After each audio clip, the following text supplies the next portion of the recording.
We want to take you now to the White House, where President Joe Biden is speaking and will be signing an executive order to boost domestic manufacturing. Let's listen in. The future will be made in America. I've long said that I don't accept the defeatist view that the forces of automation and globalization can keep union jobs from growing here in America. We can create more of them, not fewer of them. I don't buy for 1 second that the vitality of American manufacturing is a thing of the past.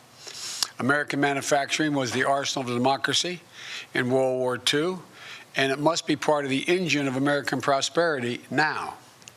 That means we're going to use taxpayers' money to rebuild America. We'll buy American products and support American jobs, union jobs. For example, the federal government every year spends approximately $600 billion in government procurement to keep the country going, safe and secure.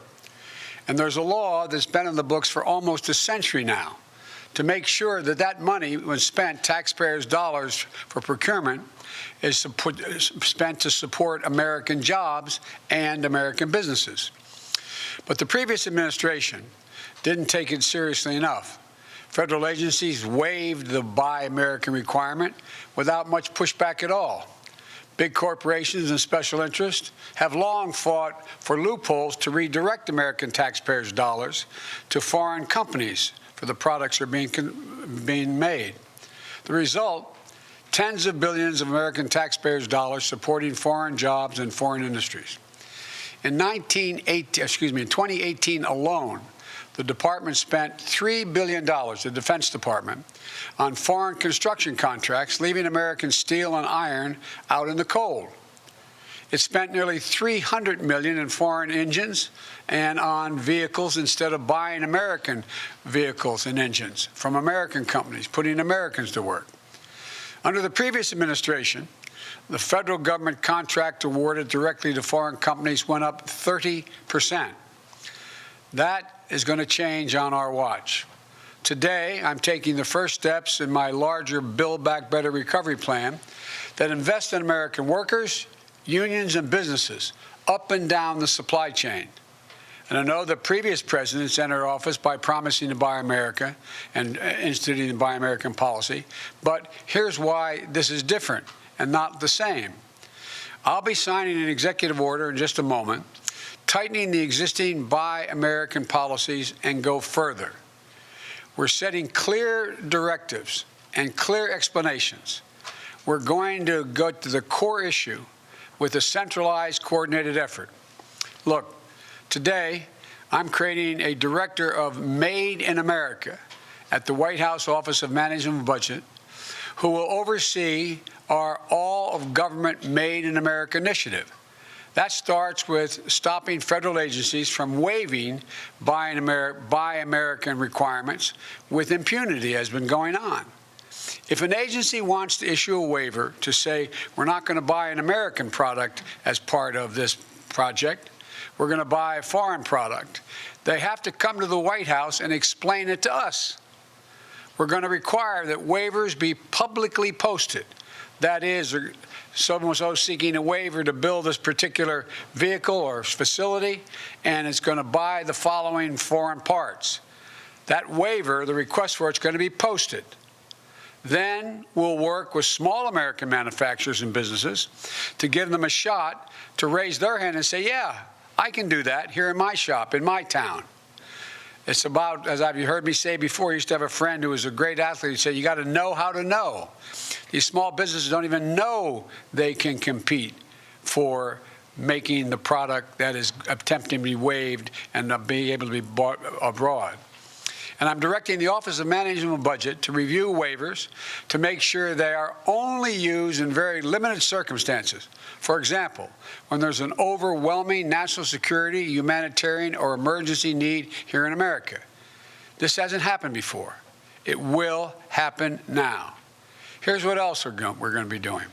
Under the Build Back Better recovery plan, we'll invest hundreds of billions of dollars in buying American products and materials to modernize our infrastructure, and our competitive strength will increase in a competitive world.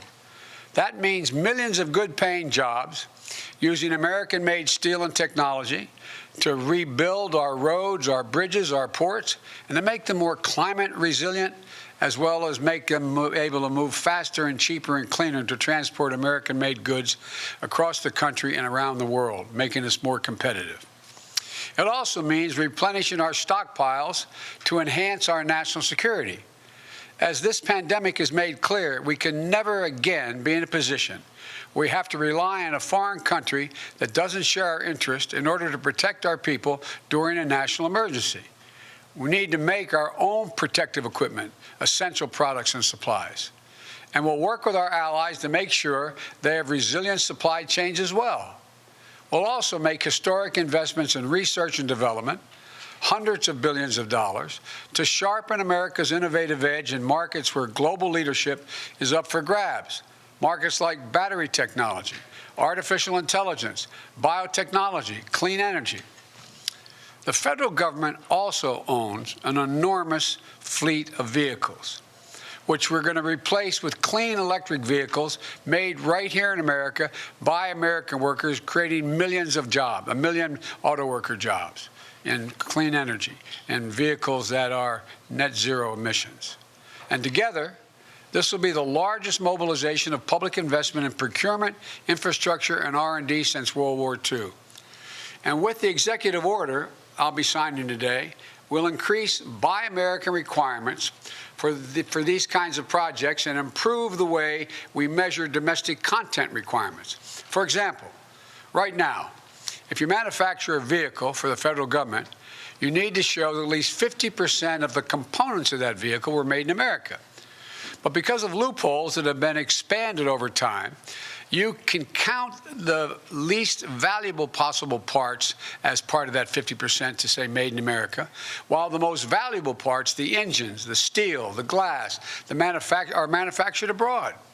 So basically, we're batting 0 for 2. The content threshold of 50% aren't high enough.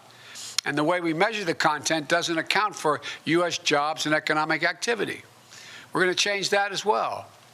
The executive action I'm signing today will not only require that companies make more of their components in America, but that the value of those components is contributing to our economy, measured by things like a number of American jobs created and or supported. At the same time, we'll be committed to working with our trading partners to modernize international trade rules, including those relating to government procurement, to make sure we can all use our taxpayer dollars to spur investment that promotes growth and resilient supply chains. And here's what else the action does. When we buy America, we'll buy from all of America. That includes communities that have historically been left out of government procurement. Black, brown, Native Americans, small businesses and entrepreneurs in every region of the country. We will use a national network of manufacturers called the Manufacturing Extension Partnership that's in all 50 states and Puerto Rico to help government agencies connect with new domestic suppliers across the country. This is a critical piece of building our economy back better and including everyone in the deal this time, especially small businesses that are badly hurting in this economy. The executive action I'm taking also reiterates my strong support for the Jones Act and American vessels, and our ports, especially those important for America's clean energy future and the development of offshore renewable energy. I'll close with this. The reason we need to do this is America can't sit on the sidelines in the race for the future. Our competitors aren't waiting. To ensure the future is made in America, we need to win not just the jobs of today, but the jobs and industries of tomorrow. And we know that the middle class built this country, and we also know unions built the middle class. So let's invest in them once again. I know we're ready, despite all we're facing. I've never been more optimistic about the future of America than I am today.